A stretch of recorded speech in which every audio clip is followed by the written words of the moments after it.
નમસ્કાર વિદ્યાર્થી મિત્રો અને વાલી મિત્રો, જય શ્રી કૃષ્ણ. આજે તમારી સમક્ષ એક એવો વિડીયો કે જે ધોરણ 8માં ભણતા હોય એ બાળકો માટે ખાસ ઉપયોગી છે. વાલી મિત્રોને જણાવવાનું કે શું તમારું બાળક ધોરણ 8માં અભ્યાસ કરે છે, એ પણ સરકારી પ્રાથમિક શાળામાં? તેના માટે આ ખાસ વિડીયો છે, જે અંત સુધી જોજો.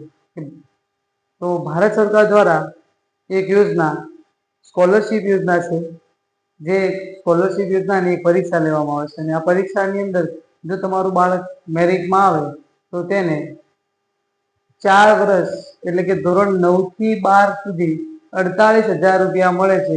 એટલે કે દર વર્ષે એ બાળકને 12,000 રૂપિયા ભારત સરકાર દ્વારા આપવામાં આવે છે. તો આ કઈ પરીક્ષા છે? તો ચાલો આપણે એના વિશે થોડું જોઈએ. તો પરીક્ષાનું નામ છે નેશનલ મીન્સ કમ મેરિટ સ્કોલરશિપ.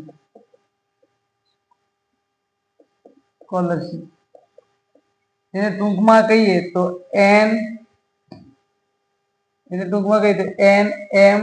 NMMS, જેને કહેવાય NMMS.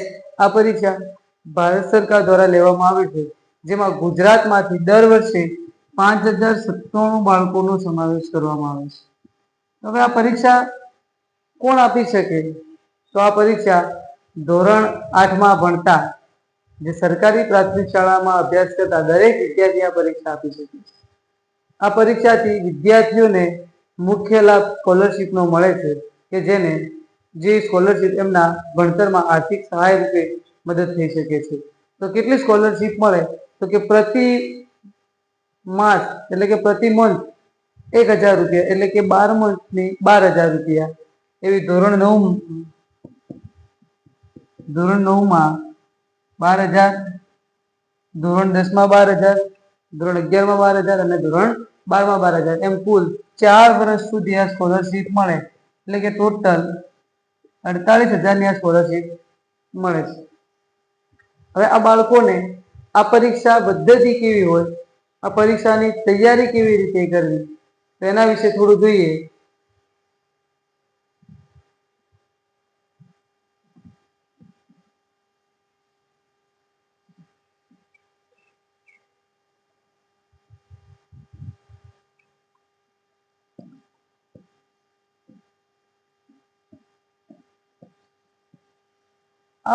આ પરીક્ષા કુલ 180 ગુણમાં લેવામાં આવે છે. કુલ ગુણ 180. કુલ 100 ગુણની આ પરીક્ષાઓ છે. એમાં બે પાર્ટ હોય છે. એક પાર્ટ હોય છે MAT મેથ અને બીજો પાર્ટ હોય છે SAT સેટ. મેથ 90 માર્ક્સમાં આવે છે અને SAT એ પણ 90 માર્ક્સનું હોય છે. તો મેથમાં શું? મેથ એટલે શું? મેથ એટલે બૌદ્ધિક યોગ્યતા કસોટી, અને SAT સેટ એટલે શાળાકીય યોગ્યતા કસોટી. બૌદ્ધિક યોગ્યતા કસોટી એટલે કે તાર્કિક પ્રશ્નો, જેને આપણે કહીએ છીએ અત્યારે રીઝનિંગ એટલે બૌદ્ધિક યોગ્યતા કસોટી. હવે 90 માર્ક્સનું આ બૌદ્ધિક યોગ્યતા કસોટી અને SAT સેટ એ 90 માર્ક્સનું જે આપણે પાઠ્યપુસ્તકો આધારિત પૂછાતું હોય છે. તો આનો અભ્યાસક્રમ જોઈએ તો એ કઈ રીતે હોય, તો સૌપ્રથમ આપણે જોઈએ મેથ વિશે જાણીએ થોડું, કે મેથ 90 માર્ક્સનું પૂછાય છે. 90 ગુણનું બૌદ્ધિક યોગ્યતા કસોટી કેવા કેવા ચેપ્ટર અંદર પૂછાય તેનું થોડું આપણે જોઈ લઈએ.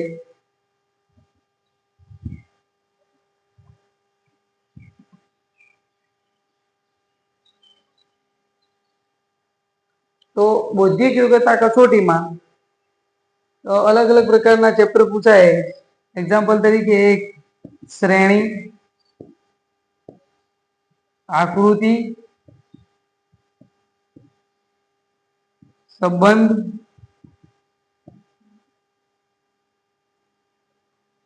દિશા અને અંતર,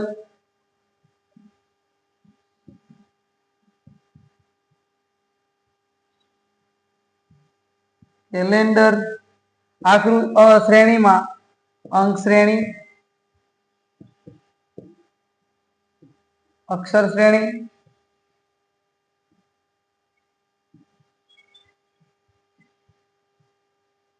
આકૃતિમાં વેન આકૃતિ,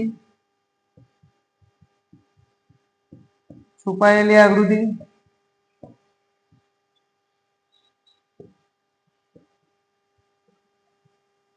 સંબંધમાં લોહીના સંબંધ. જે આ બધા ચેપ્ટરો આપણે આ મેથની અંદર પૂછાતા હોય છે, એટલે એને આપણે કહીએ તો રીઝનિંગ.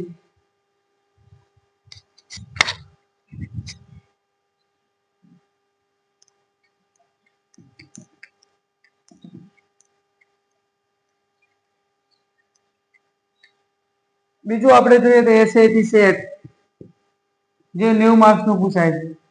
એસએટી સેટમાં ગણિત, વિજ્ઞાન અને સામાજિક વિજ્ઞાન, આ 20 માર્ક્સ, 35 ને 35. હવે આમાં જઈએ તો ગણિતમાં કયા ધોરણનું પૂછાય કે ધોરણ 7 નો સંપૂર્ણ અભ્યાસક્રમ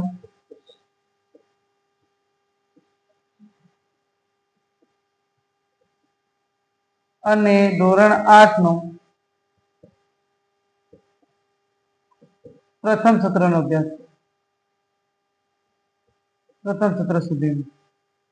હવે ગણિતમાં ધોરણ 7 નો સંપૂર્ણ, સામાજિક વિજ્ઞાન અને સામાજિક વિજ્ઞાનમાં પણ ધોરણ 7 નો સંપૂર્ણ અભ્યાસક્રમ અને બાકીના ધોરણ 8 નો પ્રથમ સત્રનો અભ્યાસક્રમનો સમાવેશ થાય છે. હવે આ બધી માહિતી તો મળી, પણ આની તૈયારી ક્યાંથી કરવી? તો જો આની બધી જ તૈયારી કરવી હોય તો મારી આ યુટ્યુબ ચેનલને સબસ્ક્રાઇબ કરો અને જો વિડીયો ગમે તો લાઈક અને શેર કરો. આ પરીક્ષા લેવાનો મુખ્ય સરકારનો ઉદ્દેશ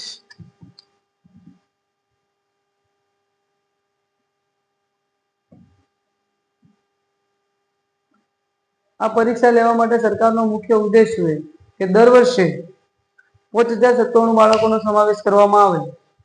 એમાંથી ઘણા બધા બાળકો તમે જોયા હોય તો કે ધોરણ 8 સરકારી પ્રાથમિક શાળામાં ભણી અને પછી આગળ ભણી ન શકતા હોય, તો આ ડ્રોપ આઉટનો રેશિયો ઘટાડવા માટે પરીક્ષા લેવામાં આવે છે, જેથી બાળક આર્થિક રીતે એને સહાય મળે અને બાળક આગળ ભણી શકે, બીજા બાળકોને ભણવામાં આર્થિક સહાય મળે અને મદદરૂપ થઈ શકે, એ માટે આ પરીક્ષા લેવામાં આવે છે. આ પરીક્ષાની અંદર જો તમારું બાળક મેરિટમાં આવે તો જ તેને સ્કોલરશીપ મળવાને પાત્ર યોગ્યતા ધરાવે છે. જો બાળક માત્ર પાસ થાય છે અને મેરિટમાં નથી આવતું તો એને કોઈ લાભ સ્કોલરશીપનો મળતો નથી. ઓબીસીમાં 42% આવે એટલે બાળક તમારું પાસ થયું ગણાય. એસસી એસટીમાં 32% આવે એટલે તમારું બાળક પાસ થયું ગણાય. 43% એટલે કે 75 ગુણ આસપાસ આવે તો બાળક પાસ ગણાય છે. 180 માંથી 75 ગુણ આસપાસ આવે તો તમારું બાળક પાસ ગણાય છે. એની સામે જ અહીંયા 57 એટલે કે 58 માર્ક્સ આસપાસ આવે તો તમારું બાળક પાસ ગણાય. પણ મેરિટમાં આવવા માટે 180 માંથી મિનિમમ ઓછામાં ઓછા 130 પ્લસ માર્ક્સ જોઈએ, ત્યારે જ તમે મેરિટમાં આવો અને ત્યારે જ તમને આ સ્કોલરશીપનો લાભ મળે છે. જો આ વિડીયો તમને ગમ્યો હોય તો મારી આ યુટ્યુબ ચેનલને સબસ્ક્રાઇબ કરજો, વિડીયોને લાઈક, શેર અને કોમેન્ટ કરજો. જય શ્રી કૃષ્ણ. Thank you.